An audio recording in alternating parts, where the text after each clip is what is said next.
Ini adalah kisah tentang anak yatim piatu, yang telah ditinggal mati oleh kedua orang tuanya, kemudian diasuh dan dibesarkan oleh ular raksasa pelayan Nyi Roro Kidul.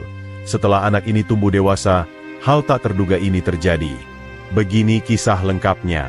Malam itu, badai mengamuk hebat di sepanjang pantai selatan. Ombak menggulung ganas, menghantam karang seperti hendak menghancurkan segalanya. Di tengah kegelapan yang diterangi sesekali oleh kilat, suara tangisan bayi terdengar lemah, hampir tenggelam oleh deru angin. Seekor ular raksasa dengan sisik berkilauan seperti permata muncul dari kedalaman laut. Tubuhnya yang panjang dan kokoh melingkar dengan anggun di atas pasir pantai. Matanya yang bersinar kehijauan memindai setiap sudut dengan tajam.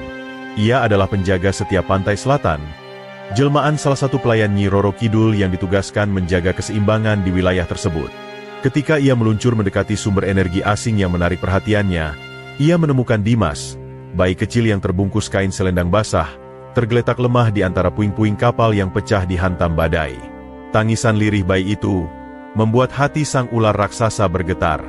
Ular itu mendekatkan kepalanya yang besar ke tubuh mungil Dimas, memperhatikan dengan cermat. Di leher bayi itu tergantung sebuah kalung dengan simbol yang ia kenali, lambang keluarga pelindung pantai selatan. Nalurinya mengatakan bahwa bayi ini bukanlah manusia biasa, melainkan pewaris garis keturunan penting yang memiliki hubungan erat dengan laut. Namun, melihat kondisi bayi itu yang lemah dan rapuh, ular raksasa merasa bimbang.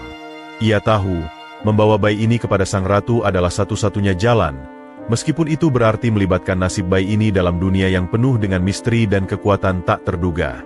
Dengan lembut, ular itu melilit tubuh bayi tersebut, melindunginya dari angin dan dingin, lalu membawa Dimas ke kediaman Nyi Roro Kidul di dunia gaib. Setelah ular itu sampai di istana gaib pantai selatan, dari balik kabut yang membungkus ruangan, muncul sosok agung Nyi Roro Kidul. Ia mengenakan kain kebaya hijau zamrud yang berkilauan, rambutnya tergerai indah, dihiasi bunga-bunga segar. Wajahnya memancarkan keanggunan sekaligus kekuatan yang tak terbantahkan. Mata Nyi Roro Kidul langsung tertuju pada bayi kecil yang terbungkus selendang basah, terbaring dalam lilitan lembut ular raksasa yang setia. "Ini anak manusia," ujar sang ratu dengan suara lembut yang menggema di seluruh ruangan. Ia mendekat, menatap Dimas dengan penuh iba. Dengan gerakan anggun, ia menyentuh dahi bayi itu, merasakan sisa-sisa energi yang menghubungkannya dengan keluarganya yang telah tiada. "Ia bukan anak biasa," gumamnya, matanya sejenak menyiratkan kesedihan.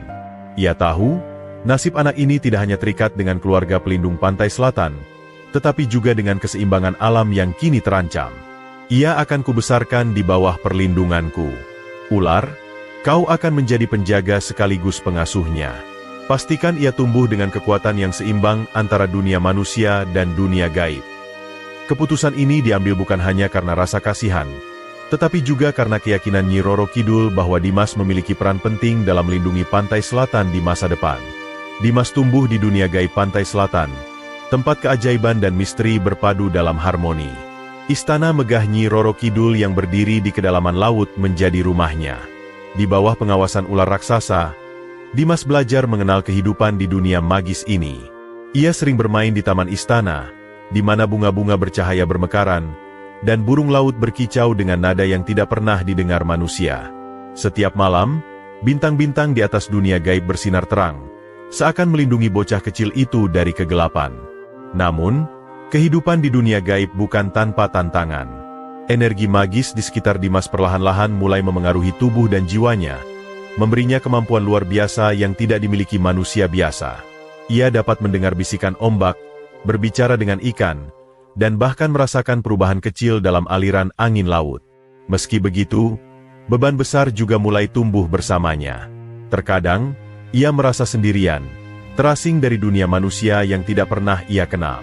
Di malam yang tenang, ketika bintang-bintang bersinar terang di langit dunia gaib pantai selatan, Dimas yang berusia 5 tahun duduk di atas punggung ular raksasa, memandang luas ke arah lautan magis.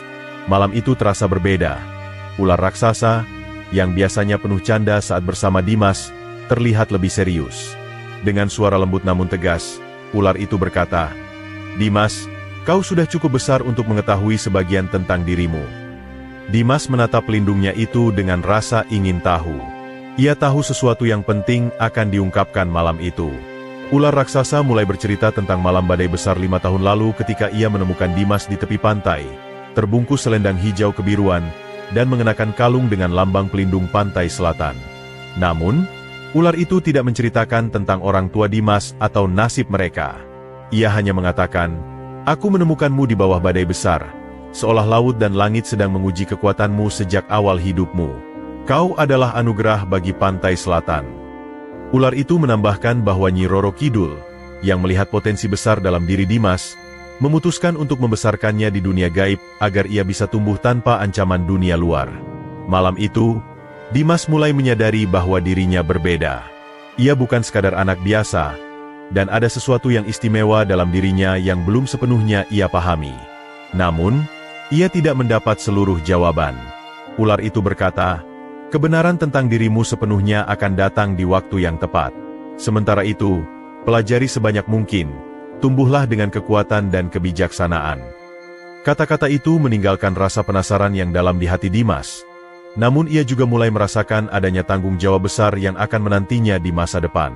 Ketika Dimas beranjak usia 12 tahun, Nyi Roro Kidul memutuskan waktunya telah tiba untuk mempersiapkannya menghadapi takdir besar yang menantinya.